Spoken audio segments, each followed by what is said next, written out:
There is an international syndicate involved in illegal transplant of body organs by individuals working with hospitals. On to other matters. It has come out that Kenyans are selling their organs for some few shillings, for survival. And it's quite unfortunate that it is happening in this 21st century, that it has reached to a point that citizens are opting to sell out their kidneys, their lungs, part of their lungs, to just for survival. It's a very sad situation. Actually, ni kama sauti ya mnyonge. This is happening at Medihill Hospital. The saga came out just the other day, and the director came out and said that, of course, he denied all those allegations, and he said there is nothing like that. No one has been coerced, to sell, their organs, and no one has been running such a program whereby people are selling their organs for monetary gain. And we all know that there was one young man from Eldoret who was giving his story, how he was, he was given an offer of 600,000, but unfortunately he was shortchanged and he never got the full amount.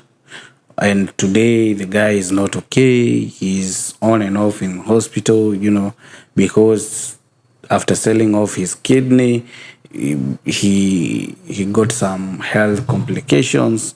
And I tend to wonder, how did we reach here as a country whereby our youths, our young men and women are opting out to sell part of their organs, to sell their body, just for survival. And it's quite unfortunate that we have reached to this point. And our government has become a reactive government. It's not a proactive. They react to issues. The other day, if I may say so, another shakahola kind of thing was happening in Nyanza, whereby we over 50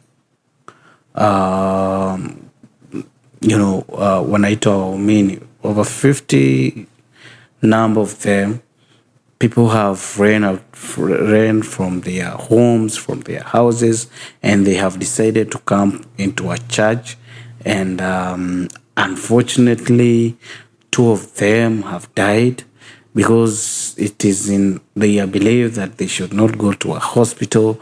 And I feel to wonder, how does this happen?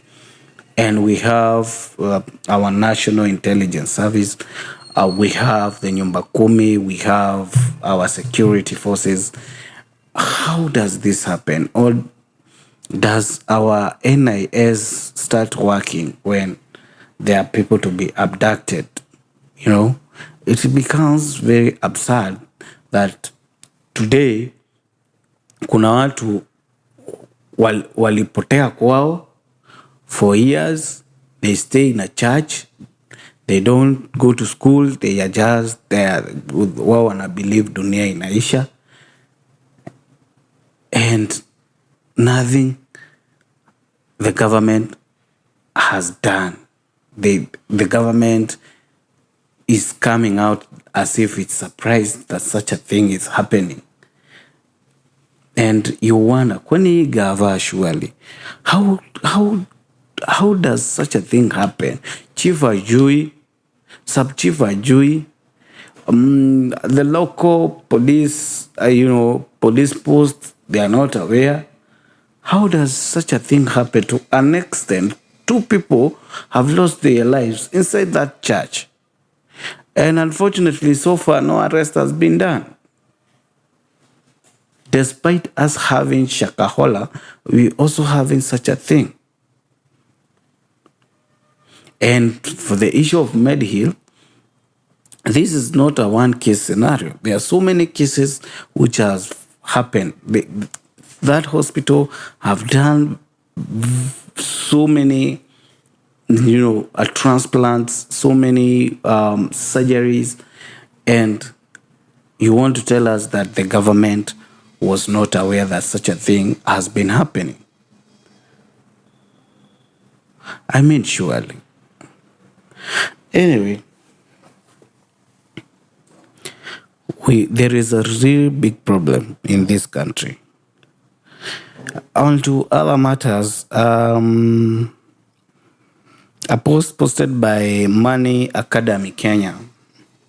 A new report reveals that 6.5 billion from last year's e-visa system introduced by President Ruto's government was channeled to Swiss accounts instead of Kenya's consolidated fund.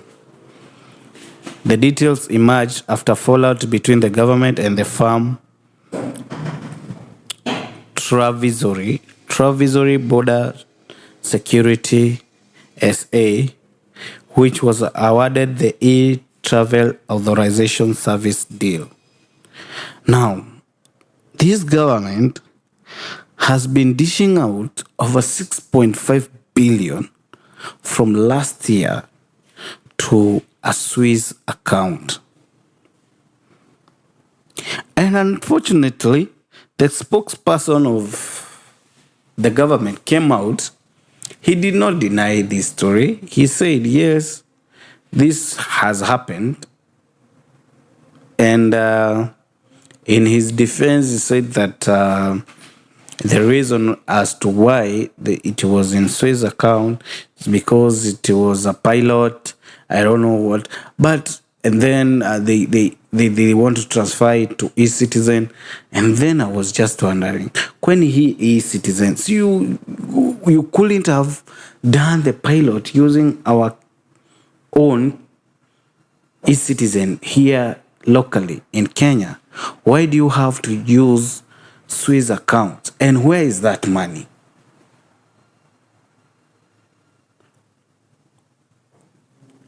That question has not been answered, and no one knows. Despite this government withdrawing over 1.3 trillion in cash within a span of 7 months, and the cabinet secretary, the so-called expert from the broad-based government, couldn't deny it. He actually said, yes, the money has been withdrawn, but it followed the procedure that it was supposed to be followed. But I kept questioning, how do you withdraw such huge lump sum amount of money in cash? What happened in these 7 months? Does it mean the electronic money transfer was not working, or is that how the government should actually perform? Should actually conduct, its day-to-day running of the business? So it reaches to a point whereby 6.5 billion, si pesa kidogo, it's a lot of money. And it's quite unfortunate. There is no accountability for such kind amount of money. And it has reached to a point that this government is so shameless that is saying,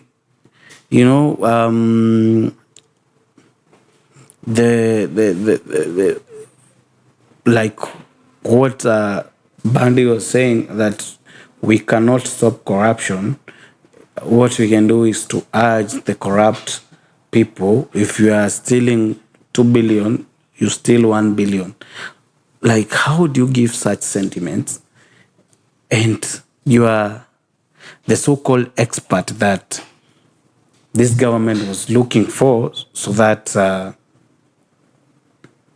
at least such kind of corruption can be stopped. But instead of giving viable ideas, you are saying, if you are stealing, please steal less. Come on. It's quite unfortunately such sentiments coming from actually CAs of Treasury. So, Manze, what we have to do as Kenyans, just make sure to take your ID and make the correct decision come 2027. And let's wipe the swamp.